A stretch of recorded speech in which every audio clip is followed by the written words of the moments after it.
Yes, people. So we are back again with the movement matrix and a slightly different approach today. So as I mentioned previously, the whole point and the goal with the movement matrix is to offer an opportunity for you to focus on the stuff that may get overlooked inside your training and workout routines typically. So what we're going to be doing today is just trying to spend as much time as possible hanging from the bar. The benefits of this, number one, is going to be improved grip strength. Number two is going to be decompression of the spine, which often gets overlooked anyway. And then number three is to start to think about how the scapula, the lat, and the core can all benefit from spending time in this position. So to get started, we're just going to jump straight in with a typical dead hang. I've got the remote here. We're going to jump in. We are going to do a 1 minute hold. If you don't typically do the dead hang, what you want to be thinking of with this is moving through an active range into a passive range. So to start off with, you can take a complete active range. So what this means is you engage the shoulder blade, engage the elbow a little bit, even engage the wrist a little bit. You're going to hold this position until then what happens over time, the lat gets tired, the wrist gets tired, the elbow gets tired. Now this is a dead hang. This is your passive position, a nice big stretch, and you're going to hang out here. I'm just going to ride this out now for another 30 seconds from here with a real kind of loose grip on the bar, just letting everything hang loose and trying not to let any muscles work too hard really. I'm just using the grip of my fingers. Last 20 seconds and I think I've released myself a little bit too far. I'm dying here, 1, 2, there we go. Last 15. Cool. And we're just going to try and spend roughly 10 minutes of bar time today. Bum, bum, bum, bum, bum. That's a minute there. So come off, let yourself shake out, and then we're going to move into some other positions. So the first thing I want to work through is just how we can engage the shoulder and the scapula to allow us. This is typically our first movement when it comes to doing a pull-up. So if you can't get your pull-ups at the moment, this is one of the best and most crucial things you can start to work on. So we're just gonna do 10 reps here. You're gonna grip the bar just wider than shoulder width. And one thing I always say to people with this, if we're trying to engage the shoulder blade, you have to imagine like you're trying to bend the bar apart. So I will always point my thumbs out and then just twist out and watch what it does to my elbow. If I'm just lazy with this, my elbow wants to bend out and wide. Whereas if I create that bit of torque where I'm trying to actively bend the bar, my elbows are now kind of pointing forward, which means the shoulder blade engages a lot nicer and smoother. Big dead hang, back down, 2, 3.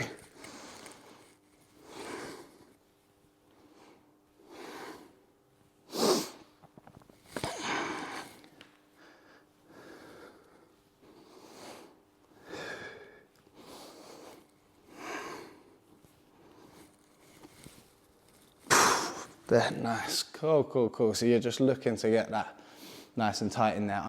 If you need to, you can use a box here to help us just get up and above the bar. What we're gonna work on now is the eccentric phase of a pull-up. I trust that within your typical training and training programs, you have your pull-up progressions. You should be looking to make these heavier, you should be looking to add additional weight, you should be considering pull downs. But for this today, we're looking at the control and the stability, reversing ourselves out of that. So if you haven't quite got a full pull-up in you yet, and if you just have access to a box, I would suggest starting with the box so you can jump up and don't waste any lat strength and energy here. So you're gonna go underhand grip now. We're gonna jump up above and just make sure we can pause and stabilize above the bar. So we're gonna hop, jump, hold.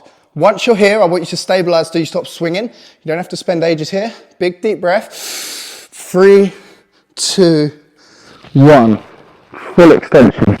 Come back up. We're gonna do 5 of these here. Use the legs, jump, hold. 3, 2, 1. Boom. And just make sure with these, if you do start to get a little bit tired, don't cheat yourself. So many people with this will then just, their 3 seconds changes from 3, 2, 1 to 3, 2, 1. So just make sure you're really, really strict with yourself here. Big jump up, hold, 3, 2, 1. Dead hang, come back up. And that bottom position, that stretch is important. If you're not building sweat patches throughout this routine, you're not working hard enough. I've got myself in the mirror right in front of me and it's Really starting to wind me up. Right, 2 more. Up, hold, stabilize. 3, 2, 1. Good, good, good. Shake your arms off, get ready. We're gonna go again. 1 more. 1, hold, stabilize. 3, 2, 1. Lovely work, lovely work, lovely work. So we're just gonna move back into the original dead hang now. We're gonna do 40 seconds, so we're gonna cut the time down. We did a minute initially, we're gonna do 40 seconds now. The one thing I want you to focus on, as I said to you, if you're early days with this, start from the active position, slowly lose it over time. If you feel like you're ready to challenge yourself a little bit more, we're just gonna start shifting the weight side to side, hand to hand. So we're gonna go in 10 seconds, take a big deep breath, take your time, get ready, and I'll explain exactly what we're doing, but just get yourself up and on the bar to start with. 3, 2, 1, 40 seconds from now. So here, I'm in my dead hang or my slightly active hang. If we're looking to move side to side, you will need a bit of activity, all right? So we're going here, and then we're just gonna release down till we get to 2 or 3 fingers, regrip, come back up. Release down until we get to 2 or 3 fingers, come back up. Release down, come back up. So you notice how it's actually the shoulder and the muscle that helps us regather that position. We've got another 10 seconds left. Boom, come back up. Boom, come back up. Boom. Nice. So it's just that lateral movement, swaying, allowing the shoulder to move through a little bit of chaos. That's going to be helpful for us. So we've looked at some eccentric pull-ups, we've looked at some scapular pull-ups, we've looked at some different movements throughout the shoulder, and next one is just bring the core into action. Your forearms will be toasted now, so if you need to take some time, pause the video, shake your hands off, take it, because I'd rather you get your max effort and take a little bit longer rest than toast out and then you're getting like 5, 10 seconds per round. We're gonna go into next, just a knee tuck, all right? The knee tuck is often looked at as the easier variation of the leg raise, which it is, because the leg is like a longer lever, so it's always going to be a little bit more challenging. But I want to think of this positionally, because I think if you do it right, it can actually be just as challenging. What we're looking to do here, you're going to take your initial dead hang position, you're going to let your shoulders hang out now, and then all you're going to do is just raise the knee up in line with the hip, making sure your tailbone stays pointing the floor. If you feel like you're doing this, there's just a lot of tightness that you're not accounting for or you're being lazy with. So we're gonna go 10 reps, super slow, super controlled, just making sure it kind of, the hip flex is doing a lot of the work. The core stays pretty braced, okay? So we come in, drop the rib cage, stabilize the position, and then we're just gonna go up, pause, control. 2, 3,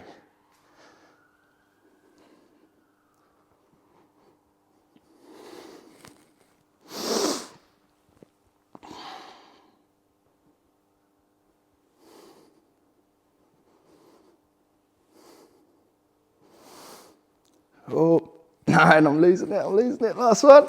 Wait. Started to lose the position there, but good start. So that is now looking at core through control and stability without just hoping momentum saves us by swinging our legs and our knees up all wild, all right? So next one I wanna look into, and again, my forearms are already toasted, so this is gonna be really hard. What we're gonna look through with this is just now, how can we crunch the core? So we're looking to, when we raise up, we're trying to make whatever side we're going as short as physically possible. So we're gonna alternate sides just so there's a bit of freedom and control through the movement. So we're gonna take ourselves into this position, drop the rib cage, drop the core, and then knees together. As we go, we're just turning our heels out, crunching that position.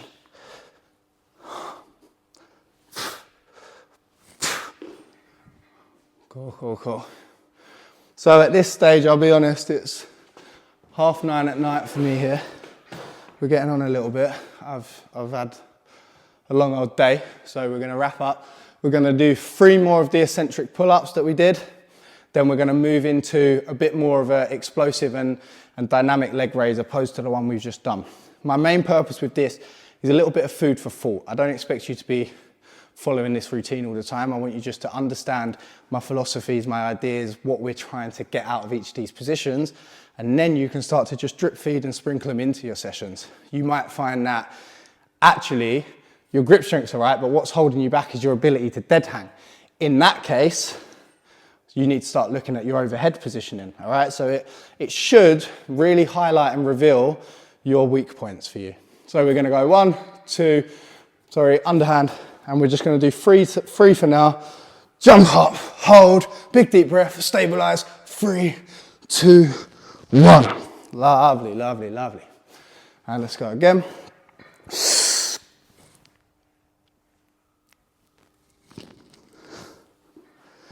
Nice. Final one. Boom, boom.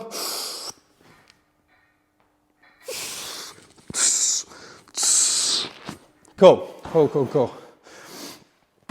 Right, and then last one now, we're going to be looking just like I say, kick the leg up, squeeze the core. So the last one, we was looking to keep this trunk directly straight. The hip was under the shoulder the whole time. The movement was coming strictly through the hip flexor, a little bit of core helping. Now we're looking to close this core up. So I'm making sure that when I shoot my leg up, I'm tucking the hip bone, I'm closing this position, releasing it back down. Tuck, release, all right? So yeah, we're at 11.5 minutes now, so a bit longer than I wanted it to be. It's always hard when we're hanging from the bar because of our limiting factor, of course, but let's do it. 10 reps, nice and tight. With this, same idea as with the dead hang. Get your active position first, and then you'll have a lot more time on the bar. So we're active, we're gonna go 1, back down, 2, back down.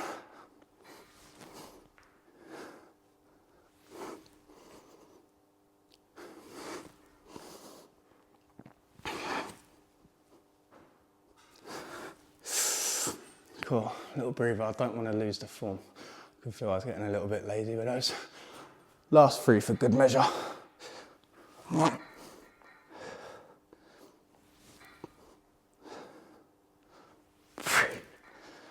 Cool. Right, I'm going to leave that there. As I said, if you haven't developed major sweat patches that look like the continent of Africa or Australia, then you haven't done it properly. But excuse me. Yeah, it's been a long day. I'm not going to chop this up and make it look like I didn't fail at any of the points, because that's not what this is about. This is about finding your capacity, finding what is a struggle for you, and then just bridging on it. You might find that you got through 2 eccentric pull-ups and then they fatigued. That's completely fine. The goal is to start to build capacity and potential out of these positions. And then once we're there, the world's your oyster. See you in the next one. It's been a pleasure. Laters.